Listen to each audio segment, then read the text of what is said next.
ಭಾರತೀಯ phonetic English.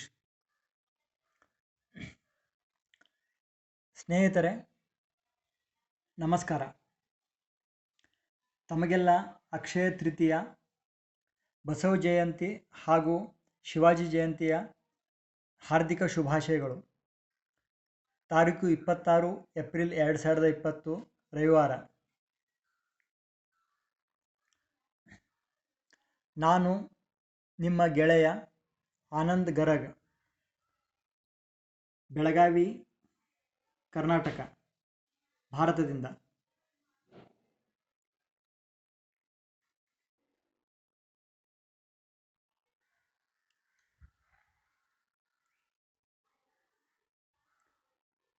ನಮಗೆ ಇಷ್ಟವೋ ಇಷ್ಟವಿಲ್ಲವೋ ನಾವೆಲ್ಲ ಇಂಗ್ಲಿಷ್ ಭಾಷೆಯನ್ನು ಪ್ರತ್ಯಕ್ಷವಾಗಿ ಇಲ್ಲ ಪರೋಕ್ಷವಾಗಿ ನಮ್ಮ ದೈನಂದಿನ ಜೀವನದಲ್ಲಿ ಬಳಸುತ್ತಿದ್ದೇವೆ.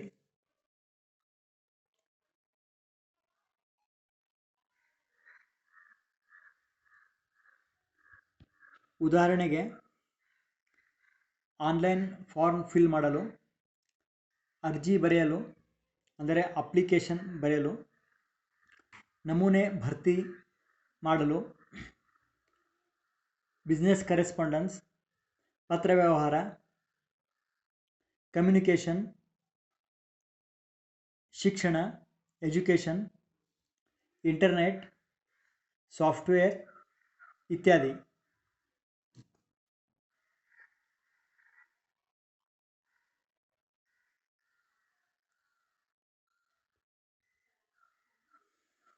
ಆದರೆ ನೀವು ಗಮನಿಸಿ, ಇಂಗ್ಲಿಷ್ ಭಾಷೆಯ ಮಿತಿಗಳಿಂದಾಗಿ ನಮ್ಮ ದೇವತೆಗಳ ಊರುಗಳ ಹೆಸರು ಹಾಗೂ ಭಾರತದ ಭವ್ಯ ಇತಿಹಾಸದ ಚಕ್ರವರ್ತಿಗಳ, ಸಮ್ರಾಟರ, ವೀರರ, ಋಷಿ ಮುನಿಗಳ,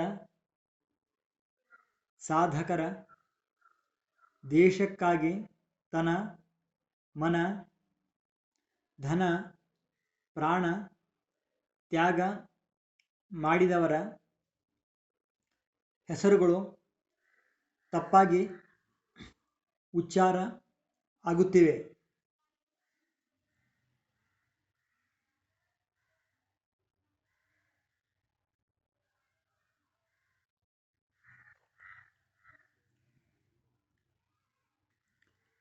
ಇದನ್ನು ತಪ್ಪಿಸಲು ನಾನು 2012ರಿಂದ ಭಾರತೀಯ ಫೊನೆಟಿಕ್ ಇಂಗ್ಲಿಷ್ ಲಿಪಿ ವಿಧಾನ ತಂತ್ರ ಅಂದರೆ ಸ್ಕ್ರಿಪ್ಟ್ ಟೆಕ್ನಿಕ್ ಸಿಂಟ್ಯಾಕ್ಸ್ ಅಭಿವೃದ್ಧಿಪಡಿಸಿ ಉಪಯೋಗ ಮಾಡುತ್ತಿದ್ದೇನೆ.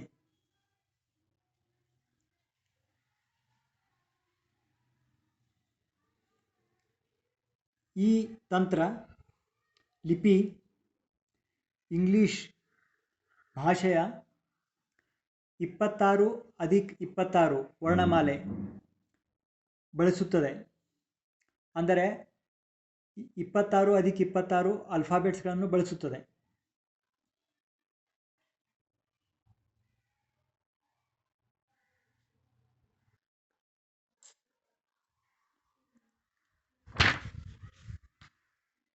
ಅಂದರೆ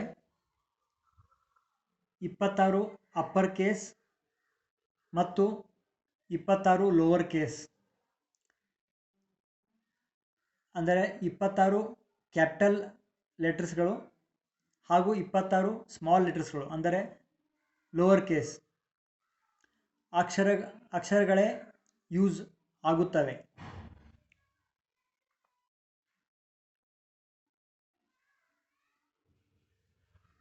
the pronunciation and meaning of the English words written using either big, bold, capital, uppercase letters or small, lowercase alphabets remains the same.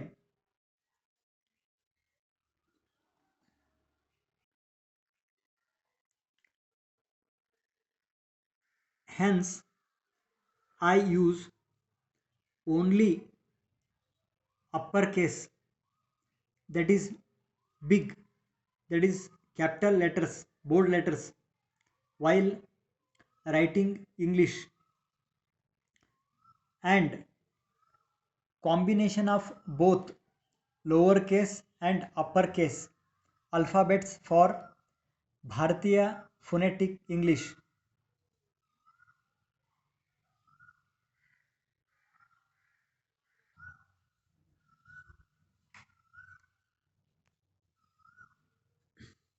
This efficient and effective method offers us freedom to write, read, and pronounce properly while using English script for almost any language culture globally.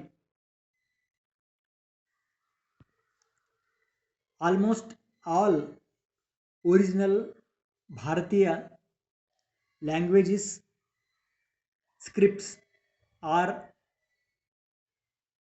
phonetic and logical, which follow simple syntax while respecting swara, vyanjana, anuswara, visarga, risva, दीर्घ, अल्पप्राण, महाप्राण.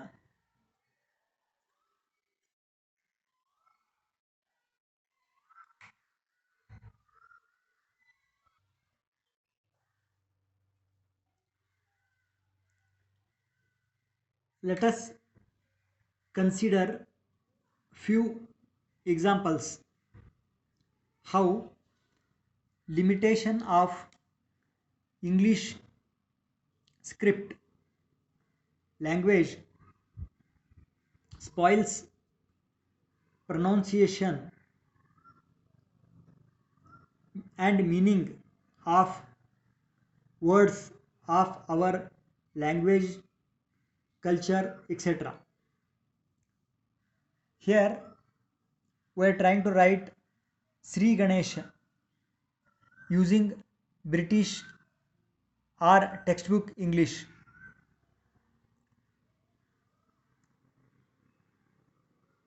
ಗೆಳೆಯರೆ, ನಾವು ಶ್ರೀ ಗಣೇಶ್ ಹೀಗೆ ಬರೆದಾಗ text book English ನಂತ ಬರೆದಾಗ ಅದನ್ನು ಈ ಥರ ಎಲ್ಲ ಓದಬಹುದು. ಶ್ರೀ ಗಣೇಶ್, ಶ್ರೀ ಗಣೇಶ್, ಶ್ರೀ ಗಣೇಶ, ಶ್ರೀ ಗಣೇಶ್, ಗಣೇಶ್, ಗಣೇಶ್. ಏಕೆಂದರೆ ಇಂಗ್ಲೀಷ್ ಭಾಷೆಯಲ್ಲಿ ನ ಇಲ್ಲ ಮತ್ತು ದೀರ್ಘ ರಿಸ್ವ ಇಲ್ಲ. ಎ ಬರೆಯಲು ಎ ಬರೆಯಲು ಅಲ್ಲಿ ಸ್ಪಷ್ಟ ಅವಕಾಶ ಇಲ್ಲ. ಆದ ಕಾರಣ ನಾವು ಮಾತ್ರ ಇದನ್ನು ಶ್ರೀ ಗಣೇಶ್ ಎಂದು ಓದುತ್ತೇವೆ, ಏಕೆಂದರೆ ನಮಗೆ ಶ್ರೀ ಗಣೇಶ್ ಶಬ್ದ ಮಹತ್ವ ಗೊತ್ತು. ಆದರೆ ಇದನ್ನು ಪರಕೀಯರು ಅಥವಾ ವಿದೇಶಿಯರು ಈ ರೀತಿ ಬರೆದಿದ್ದನ್ನು ಓದಬೇಕಾದರೆ ಅವರು ಹೀಗೆಲ್ಲ ಓದಬಹುದು. ಅದು ತಪ್ಪು ಪ್ರೊನೌನ್ಸಿಯೇಷನ್, ತಪ್ಪು ಉಚ್ಚಾರ ಮಾಡುತ್ತದೆ, ಅಲ್ಲದೆ ತಪ್ಪು ಅರ್ಥಗಳನ್ನು ಕೊಡುತ್ತದೆ.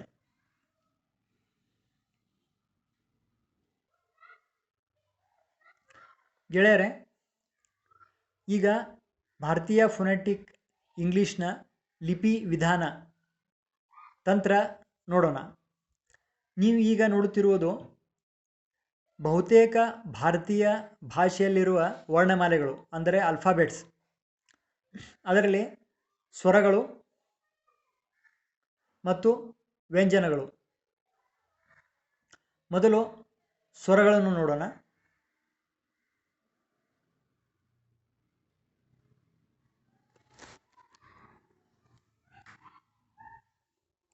ಅ, ಚಿಕ್ಕ ಎ ಅ, ದೊಡ್ಡ ಎ ಆ, ಅಂದರೆ ಕ್ಯಾಪಿಟಲ್ ಎ ಸ್ಟ್ಯಾಂಡ್ಸ್ ಫಾರ್ ಆ. Small I, lower case I is E. ದೊಡ್ಡ ಐ ಈ, ಈಶ. ಉ ಊ, ಕ್ಯಾಪಿಟಲ್ ಯು ಸ್ಮಾಲ್ ಯು. ರಿಸ್ವ ದೀರ್ಘ. ರಿ ಋಷಿ. ಬಿಗ್ ಆರ್ ಸ್ಮಾಲ್ ಐ, ಅಥವಾ ಬಿಗ್ ಆರ್ ಅಥವಾ ಬಿಗ್ ಆರ್ ಮತ್ತು ಚಿಕ್ಕ ಯು. ಎ ಎ, ದೊಡ್ಡ ಇ, ಕ್ಯಾಪಿಟಲ್ ಇ. ಇಲ್ಲಿ ನೋಡಿ, ಗಮನಿಸಿ, ದೇವನಾಗರಿಯ ಎ ಎಲ್ಲನ್ನು ನಾನು ಸ್ವಲ್ಪ ಮಾರ್ಪಾಡು ಮಾಡಿ ಮಾಡಿಫೈ ಮಾಡಿ ಬ್ಯಾಕ್ ಸ್ಲ್ಯಾಶ್ ಅನ್ನು ಕೊಟ್ಟಿರುವುದರಿಂದ ಇದನ್ನು ಎ ಎಂದು ಓದಬೇಕು. ಏಕೆಂದರೆ ದೇವನಾಗರಿಯಲ್ಲಿ ಎ ಎ ಇರದ ಕಾರಣ ನಾನು ಇದನ್ನು ಮಾರ್ಪಡಿಸಿದ್ದೇನೆ. ಇದು ಐ, ಚಿಕ್ಕ ಓ ಓ ಓ. ಮತ್ತೆ ಗಮನಿಸಿ, ಓ ದೀರ್ಘ ಇರುವುದರಿಂದ ಇದನ್ನು ಬ್ಯಾಕ್ ಸ್ಲ್ಯಾಶ್ ಹಾಕಿ ಇದನ್ನು ಮಾರ್ಪಡಿಸಿದ್ದೇನೆ, ಮಾಡಿಫೈ ಮಾಡಿದ್ದೇನೆ. ಔ, ಚಿಕ್ಕ ಎ ಚಿಕ್ಕ ಯು, ಚಿಕ್ಕ ಎ ಎನ್, ಚಿಕ್ಕ ಎ ಅಥವಾ ಎಂ ಅಂ. ಅನುಸ್ವಾರ, ವಿಸರ್ಗ. ಬಿಗ್ ಎಚ್, ಕ್ಯಾಪಿಟಲ್ ಎಚ್, ನಮಃ. ಇವು ಓವೆಲ್ಸ್ ಆದವು. ಈಗ ಕನ್ಸೋನೆಂಟ್ಸ್ ಅಂದರೆ ವ್ಯಂಜನಗಳನ್ನು ನೋಡೋಣ.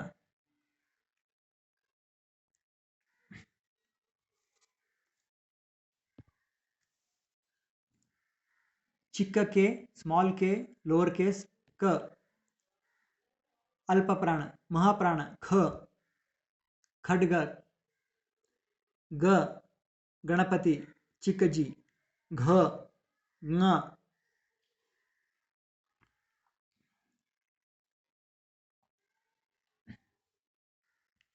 ಚ, ಛ. ಸ್ನೇಹಿತರೆ, ನೀವು ಇಲ್ಲಿವರೆಗೂ ಸಾಕಷ್ಟು ಬಾರಿ ಚ ಉಪಯೋಗಿಸಲು ಸಿ ಎಚ್ ಉಪಯೋಗ ಮಾಡುತ್ತಾ ಬಂದಿದ್ದೀರಿ. ಆದರೆ ನನ್ನ ಪ್ರಶ್ನೆ ಏನೆಂದರೆ, ಇಂಗ್ಲೀಷ್ನಲ್ಲಿ ಕ ಉಚ್ಚಾರಕ್ಕೆ ಕೆ ಇರುವಾಗ ಮತ್ತು ಸ ಉಚ್ಚರಿಸಲು ಎಸ್ ಇರುವಾಗ ಸಿ ಅನ್ನು ಕ ಮತ್ತು ಸಗೆ ಏಕೆ ಉಪಯೋಗಿಸುವುದು? ಉದಾಹರಣೆಗೆ ಸರ್ಟಿಫಿಕೇಟ್, ಕೆಮಿಕಲ್, ಚಾಯ್ಸ್. ಇದು ಸಿ, ಇದು ಚ ಉಚ್ಚಾರಕ್ಕಾಗಿ ಇರುವಾಗ ನಾವು ಇದನ್ನು ನೇರವಾಗಿ ಚಿಕ್ಕ ಸಿ ಅನ್ನು ಚಗಾಗಿ, ದೊಡ್ಡ ಸಿ ಅಂದರೆ ಕ್ಯಾಪಿಟಲ್ ಸಿ ಅನ್ನು ಛ ಎಂದು ಉಪಯೋಗಿಸೋಣ. ಜ, ಝ, ಝಾರ್ಖಂಡ್ ಝ. ಜ್ಞ, ಟ, big T, big T H ಠ. ಬಿಗ್ ಡಿ, ಡ. ಬಿಗ್ ಡಿ ಸ್ಮಾಲ್ ಎಚ್ ಢ. ನ. ಗೆಳೆಯರೆ ಗಮನಿಸಿ, ನ ಇಂಗ್ಲೀಷ್ ಭಾಷೆಯ ಸ್ಕ್ರಿಪ್ಟ್ನಲ್ಲಿ ಇರುವುದಿಲ್ಲ. ಕಾರಣ ನಾವು ಅದನ್ನು big N, that is capital N, we are using it as ನ. ಗಣೇಶ, ಗಣಪತಿ. ಸ್ಮಾಲ್ ಟಿ ತ. ಸ್ಮಾಲ್ ಟಿ ಸ್ಮಾಲ್ ಎಚ್ ಥ. ದ, ಧ. ಅಲ್ಪ ಪ್ರಾಣ, ಮಹಾಪ್ರಾಣ. ನ. ಪ, ಫ. ಬ, ಭ. ಮ, ಯ, ರ, ಲ. ಗಮನಿಸಿ ಗೆಳೆಯರೆ, ಲಗಾಗಿ ನಾವು ಚಿಕ್ಕ ಎಲ್ಲನ್ನು ಉಪಯೋಗಿಸುತ್ತಿದ್ದೇವೆ. ವಗಾಗಿ ವಿ. ದೊಡ್ಡ ಎಸ್, ಕ್ಯಾಪಿಟಲ್ ಎಸ್ ಶ, ಅಪ್ಪರ್ ಕೇಸ್ ಎಸ್, ಶಕ್ತಿ ಶ. ಷ, ಷಟ್ಕೋಣ ಶ. Big S small H. ಸಣ್ಣ ಎಸ್, ಸ ಸಕ್ಕರೆ ಸ, ಹ ಎಚ್. ಗೆಳೆಯರೇ ಗಮನಿಸಿ, ಳ ಈ ಅಕ್ಷರ ಇಂಗ್ಲೀಷ್ನಲ್ಲಿ ಇಲ್ಲ, ಆದ್ದರಿಂದ ಬಿಗ್ ಎಲ್ ಅನ್ನು ಳಗಾಗಿ ಉಪಯೋಗಿಸುತ್ತಿದ್ದೇವೆ.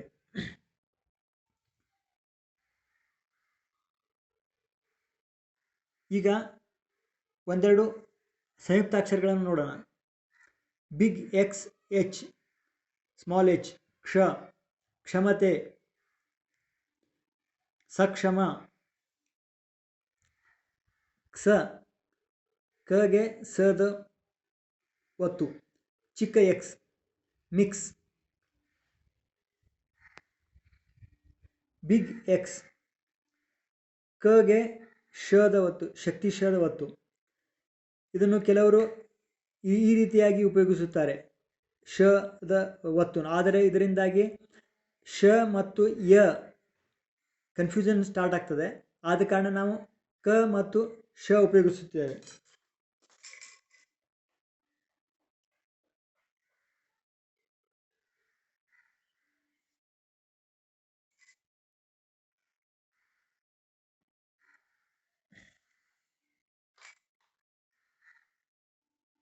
ಯಾವಾಗ ನಾವು ಶಬ್ದದ ಕೊನೆಯಲ್ಲಿ ವ್ಯಂಜನವನ್ನು ಉಪಯೋಗಿಸ್ತೇವೋ ಆವಾಗ ಶಬ್ದದ ಕೊನೆಯಲ್ಲಿ ಪ್ರಸನ್ನ ಇದು ವ್ಯಂಜನ ಬರುತ್ತದೆ. ಹಾಗಾಗಿ ನಾವು ಅಲ್ಲಿಲ್ಲ, ಕೊನೆಯ ಶಬ್ದಕ್ಕೆ ಈ ಬ್ಯಾಕ್ಸ್ಲ್ಯಾಶನ್ನು ಚಿಕ್ಕದಾಗಿ ಉಪಯೋಗಿಸಿದರೆ ಅದನ್ನು ನಾವು ನ ಪ್ರಸನ್ನ ಹೀಗೆ ಓದುವುದು.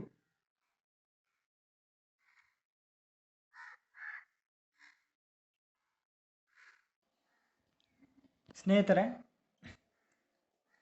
ನಾವು ನಮ್ಮ ದೇಶ ಭಾರತವನ್ನು ನಾರ್ಮಲ್ ಇಂಗ್ಲೀಷ್ ಅಂದರೆ text book English, British English ರೀತಿಯಲ್ಲಿ ನಮಗೆ ಕಲಿಸಿರುವ ರೀತಿಯಲ್ಲಿ ಬರೆದರೆ ಭಾರತ ಇದನ್ನು ಹೀಗೆಲ್ಲ ಉಚ್ಚರಿಸಬಹುದು. ಮತ್ತು ಭಾರತ ಶಬ್ದ ಯಾರಿಗೆ ಪರಿಚಯವೋ ಅವರು ಮಾತ್ರ ಇದನ್ನು ಸ್ಪಷ್ಟವಾಗಿ ಭಾರತ ಎಂದು ಅರ್ಥೈಸಿಕೊಳ್ಳುತ್ತಾರೆ. ವಿದೇಶಿಯರು ಅಥವಾ ಈ ಭಾಷೆ ಗೊತ್ತೇ ಇರುವವರು ವಿದೇಶಿಯರು ಇದನ್ನು ಭಾರತ ಎಂದು ತಿಳಿಯುವುದಿಲ್ಲ, ಹೀಗೆ ತಪ್ಪಾಗಿ ಉಚ್ಚರಿಸುತ್ತಾರೆ ಹಾಗೂ ತಪ್ಪು ಅರ್ಥ ಕೊಡುತ್ತದೆ.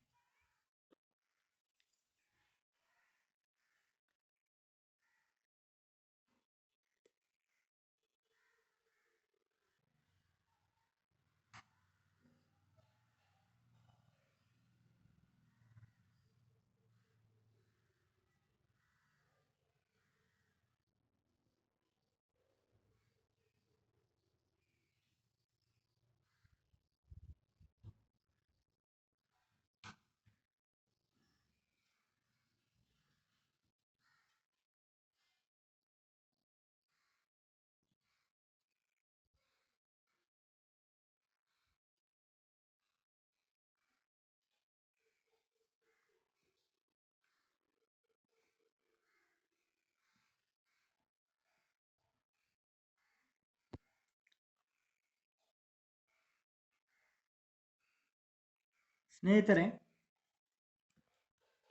ಗಮನಿಸಿ, ಇಲ್ಲಿ ನಾನು ಇಂಜಿನಿಯರ್ ಆಟೋಮೇಷನ್ ನಂತರ ನಾನು ಇಲ್ಲಿ certified nutrition and wellness advisor ಅಂತ ಬರೆದಿದ್ದೇನೆ. ಇಲ್ಲಿ ಸಿ ಬದಲು ಎಸ್ ಅನ್ನು ಉಪಯೋಗಿಸಿದ್ದೇನೆ. ಆದರೂ ಇದನ್ನು ಸರ್ಟಿಫೈಡ್ ಎಂದು ಸರಿಯಾಗಿ ಓದಲು ಸಾಧ್ಯವಾದರೆ ನಾವು ಇಲ್ಲಿ ಎಸ್ ಯಾಕೆ ಬಳಸಬಾರದು? ಮುಂದೆ